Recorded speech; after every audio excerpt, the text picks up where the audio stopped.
राजसमंद शहर में आखिर सभापति के लिए मतदान होने के साथ ही कांग्रेस प्रत्याशी अशोक टांक सभापति निर्वाचित हो गए। अशोक को 27 वोट मिले जबकि भाजपा प्रत्याशी हिम्मत कुमावत को 18 वोट मिले थे। चुनाव को लेकर नगर परिषद सभा भवन किशोर नगर में अल सुबह से ही पुलिस तैनात हो गई। कानून एवं शांति व्यवस्था को लेकर बैरिकेड भी लगाए गए। फिर रिटर्निंग अधिकारी एवं उपखंड अधिकारी सुशील कुमार पहुंचे और उनके निर्देशन में मतदान प्रक्रिया शुरू हुई। भाजपा व कांग्रेस के पदाधिकारियों ने पहुंचकर मतदान किया और मतदान पूर्ण होने के साथ ही मतगणना शुरू कर दी गई, जिसमें सर्वाधिक 27 वोट मिलने पर कांग्रेस प्रत्याशी अशोक टांक को सभापति निर्वाचित घोषित कर दिया गया। फिर रिटर्निंग अधिकारी सुशील कुमार द्वारा नवनिर्वाचित सभापति अशोक टांक को शपथ दिलाई गई। इस दौरान कांग्रेस के चुनाव प्रभारी पुष्कर भारद्वाज, कांग्रेस जिलाध्यक्ष देवकीनंदन गुजर, वीरेंद्र वैष्णव, नगर अध्यक्ष बहादुर सिंह चारण सहित कई कांग्रेस के पदाधिकारी मौजूद थे। सभापति निर्वाचित होने के बाद अशोक टांक ने बताया कि राजसमंद शहरी विकास को लेकर कांग्रेस द्वारा जो घोषणा पत्र तैयार किया गया है उसी अनुरूप कार्य किए जाएंगे। शहर में विजय जुलूस निकाला गया। कांकरोली चौपाटी पर कांग्रेस कार्यकर्ताओं व उनके समर्थकों द्वारा आतिशबाजी कर जश्न मनाया गया।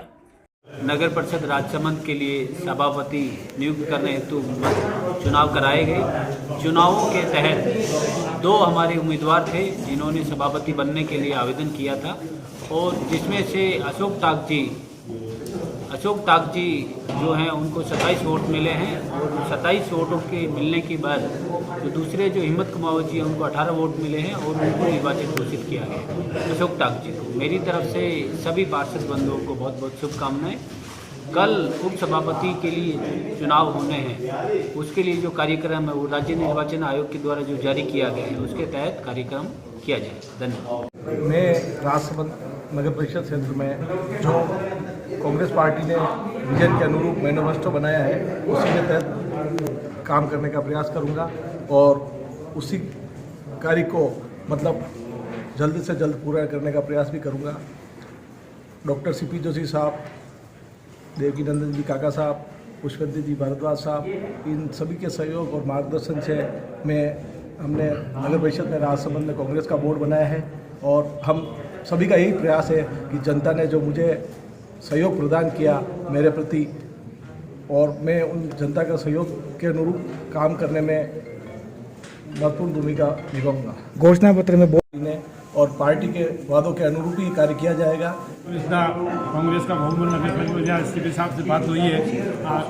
आदरणीय सीपी साहब से विश्वास पे जो विश्वास किया आपने हमारे यहाँ के सम्राट नागरिकों, हमारे भाई भारद्वाज साहब, वैष्णव साहब, अशोक जी, हमारे बहादुर सिंह जी सभी मिलकर हम ये बात करेंगे कि हमें राजसमंद के लिए जिस प्रकार से भिलवाड़ा को कोटा से पानी पिलाया इसलिए हमको माही का पानी पिलावे ताकि राजसमंद की जिला आने वाले चुनाव व्यवस्था करेगी। बहुत जल्दी से जल्दी हम कहेंगे इसकी घोषणा करें। आपकी तरफ से हम सब जो पदाधिकारी मांगे साथ जो भी घोषणा पत्र की पूरी लगन से, साथ ही मैं सभी से निवेदन करता हूं अगर उसमें किसी भी प्रकार की कमी है आप मिलें, व्यवस्था करें। आपकी अनुरूप हर प्रकार से विकास का काम होगा, व्यवस्था होगी। स्वस्थ के सम्राट जो नागरिक हैं, जागरूक जनता ने जो उसके आशीर्वाद है उसी जनता का आशीर्वाद से हम तो मानते हैं कि आने वाले समय में हम जितने भी उत्साह में बढ़ाएगी हम उसी के अनुरूप पूरी जनता का काम करेंगे और राजसमंद को राजस्थान में सबसे जिला बनाने का काम करूंगा। वंदन करूंगा कि आपने यहाँ कांग्रेस को 25 सालों के बाद में एक ऐतिहासिक सफलता दिलाई है,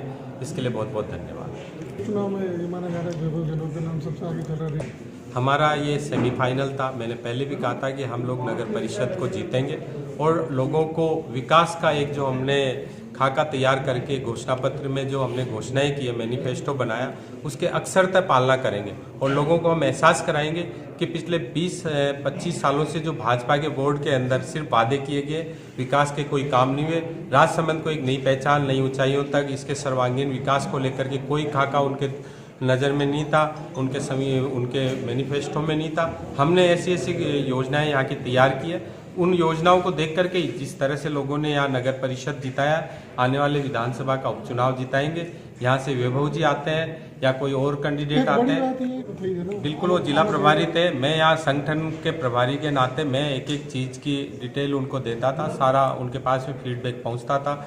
माननीय सीपी साहब तक पहुँचता था, माननीय सीएम साहब गहलोत जी तक पहुँचता था, प्रदेश अध्यक्ष गोविंद सिंह डोटासरा जी तक पहुँचता था। तो हमारी एक कड़ी से कड़ी है उसमें सारी चीज़ें हम आगे तक पहुँचाते हैं। जब वो नाते तक आ सकते थे राष्ट्रपति चुनाव के मार्बल ग्रेनाइट इंडस्ट्रीज के लिए सुनहरा अवसर।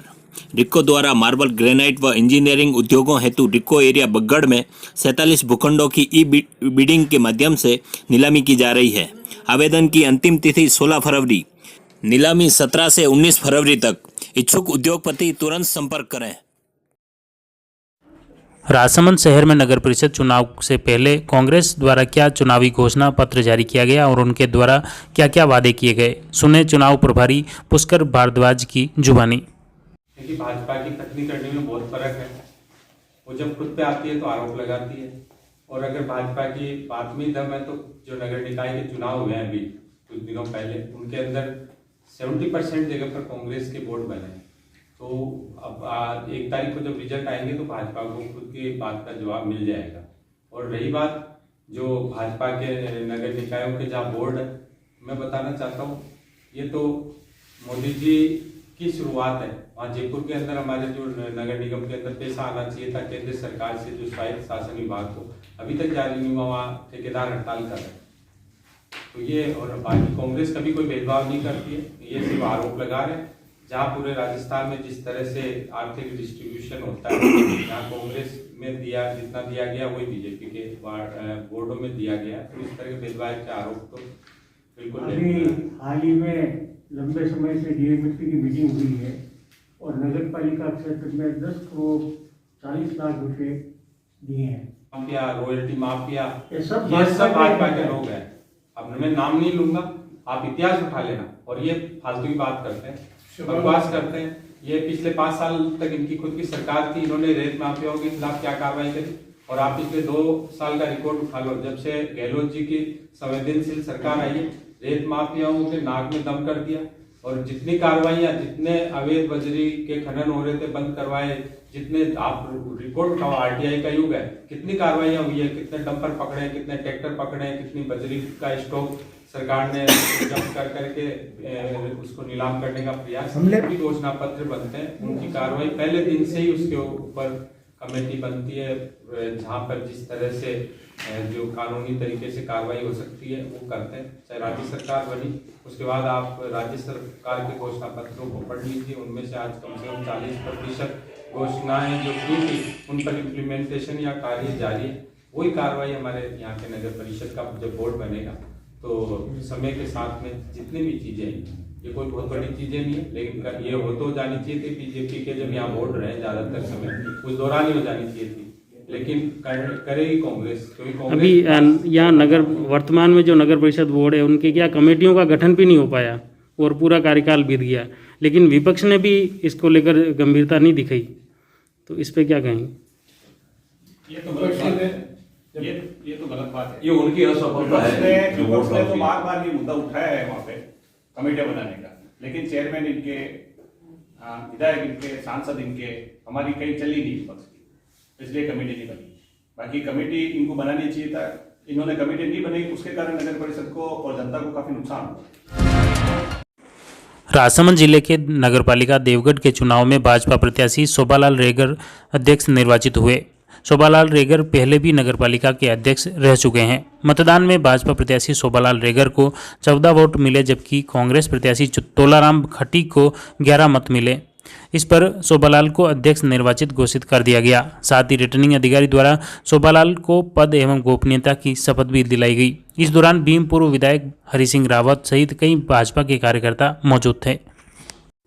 नगरपालिका देवगढ़ अध्यक्ष के चुनाव को लेकर शहर में पुलिस जाब्ता तैनात किया गया और बैरिकेड भी लगाए गए। कांग्रेस व भाजपा के विजयी पार्षद अलग अलग धड़ों में अपने अपने नेताओं के साथ मतदान स्थल पर पहुंचे और पुलिस पहरे में पार्षदों ने बूथ में जाकर मतदान किया। भाजपा व कांग्रेस के अपने अपने वोट उन्हीं प्रत्याशियों को मिले। इसके साथ ही अब उपाध्यक्ष निर्वाचन को लेकर फिर सभी पार्षदों की बाड़ेबंदी कर ली गई और भाजपा द्वारा अज्ञात स्थान पर ले जाया गया है।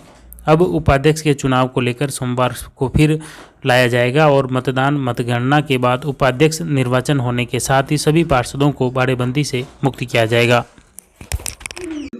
हिंसा होने देते हैं। इस दृढ़ विश्वास के साथ मैं स्वच्छ भारत मिशन के संदेश का प्रचार गांवों और कस्बों में करूंगा। मैं 100 अन्य व्यक्तियों को राजसमंद जिले में भीम के बगड़ में औद्योगिक क्षेत्र विकसित करने के लिए रिको द्वारा प्रथम चरण में मार्बल, ग्रेनाइट और इंजीनियरिंग उद्योगों के लिए 47 भूखंडों की ई नीलामी प्रक्रिया शुरू कर दी गई। वरिष्ठ क्षेत्रीय प्रबंधक अजय पंड्या ने बताया कि 145 भूखंड में से प्रथम चरण में केवल 47 भूखंड ही नीलाम किए जा रहे हैं, जो मार्बल, ग्रेनाइट व इंजीनियरिंग के लिए आरक्षित हैं। इनमें से 2 भूखंड महिला एवं अनुसूचित जाति जनजाति उद्यमियों के लिए आरक्षित हैं, जबकि 1 भूखंड भूतपूर्व सैनिक, मृतक सशस्त्र बल, अर्धसैनिक बलों के आश्रितों की श्रेणी के लिए रिजर्व हैं। वरिष्ठ क्षेत्रीय प्रबंधक पंड्या ने बताया कि 47 भूखंडों की नीलामी में भाग लेने के लिए 27 जनवरी से 16 फरवरी शाम 6 बजे तक धरोहर राशि जमा करानी होगी और 17 फरवरी से 19 फरवरी 5 बजे तक ऑनलाइन बिडिंग प्रक्रिया होगी।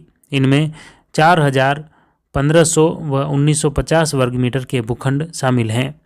इसके तहत रिको द्वारा सड़कों का निर्माण कार्य लगभग पूर्ण कर दिया गया है, जबकि जल वितरण की व्यवस्था जन स्वास्थ्य एवं अभियांत्रिकी विभाग द्वारा की जा रही है। इसके अलावा विद्युतीकरण के लिए निविदा जारी हो चुकी है और कार्यादेश जारी होने की कार्रवाई चल रही है। नाथद्वारा देलवाड़ा में आयोजित भील समाज की बैठक में नवनिर्वाचित देलवाड़ा प्रधान कसनी गमेती व फतेहलाल भील का सम्मान किया गया। बैठक में प्रधान कसनी ने कहा कि समाज की बेटियों को पढ़ाकर आगे बढ़ाने का आह्वान किया। उन्होंने कहा कि शिक्षा से ही समाज का समग्र विकास संभव है। इस दौरान नाथद्वारा तहसील भील विकास समिति अध्यक्ष भीमराज भील, उदयपुर जिला परिषद सदस्य चुन्नीलाल भील, ओंकार महाराज, रोडीलाल भील, दिनेश भील, मोतीलाल भील, ख्यालीलाल भील, देवीलाल भील, नारूलाल आदि मौजूद थे। एसटी के तेरे एसटी वालों को तो पूरा सहयोग करके आप सबका मेरा आशीर्वाद रहा है और आप सबको साथ लेके चलूंगी। पर यही वादा है कि आप सबको, आप लड़का लड़की को पढ़ाइए और लड़की की 18 साल के बाद शादी कराइए। बस धन्यवाद।